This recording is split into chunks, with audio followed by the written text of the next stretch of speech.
तुलसी इतनी, क्योंकि तुलसी में प्राण सत्ता है। जब हम तुलसी को जल देते हैं तो उसमें से प्राण निस्सरित होते हैं, सूक्ष्म प्राण। तुलसी को नित्य जल देने वाला व्यक्ति मनोरोगी नहीं हो सकता। अवसाद, निद्रा, भय, असुरक्षा, अब नए नए रोग आ गए महाराज। हमारे कोई परिचित हैं तो वो हमसे बड़ी कृतज्ञता पूर्वक कोई बात बता रहे थे। हमने पूछा बात क्या हुई? बोले महाराज हम किसी एक मनोवैज्ञानिक के पास ले गए और उन्होंने सिरजोफेनिया बताया हमारी बालिका को। कहने लगे बड़ा भयानक रोग है और हम अनायासी सत्संग में चले गए उस दिन। ये घटना कहीं कलकत्ता की है, काफी पुरानी घटना। बोले हमारी पुत्री को सिरजोफेनिया बताया, हम बड़े चकित थे, हम सत्संग में चले गए। सत्संग में किसी ने कहा कि मनोरोग की शांति तुलसी है। हमारी बेटी ने 10-15 दिन ही कोई तुलसी को जल दिया होगा, हमारी बेटी पूरी तरह से स्वस्थ है।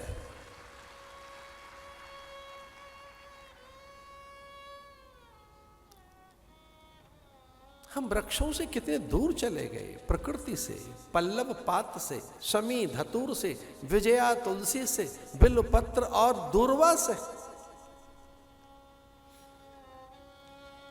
इसलिए विकृतियां हैं जीवन में। हम सूर्य को अर्घ नहीं दे पा रहे। वैसे सुना तो नहीं है हमने कभी। ये सोशल मीडिया की उपज है, नए नए पता नहीं क्या 30 त्योहार निकालते रहते हैं। Today is the cow cuddle day, cuddling, cow cuddle, गला बहियां डाल लो, हक कर लो तुलसी उसको, गौ माता को। आज का दिन निकाला है कुछ लोगों ने कि इधर उधर फूल पाती देने से बचो, भटको मत, फूल लेके इधर उधर मत भटको। आज के दिन क्या करो, गाय को छू लो। मेरा क्या सोशल मीडिया में धमाल। हम तो बड़े आनंदित हुए जब हमारे यजमान कह रहे थे महाराज गाय की पूजा का दिन है, गाय को छूने का। और ये सच बात है। जहां ये गाय की भ्रमर पड़ती है, ये जहां अगर उसका स्पर्श कर लिया आपने तो निसंदेह मानसिक विकृति जाएगी। उसकी श्वास आपके पास पहुंच गई। संपूर्ण मनोविकृति की अगर कोई विकार की एक मात्र औषधि है तो गाय की सांसें हैं।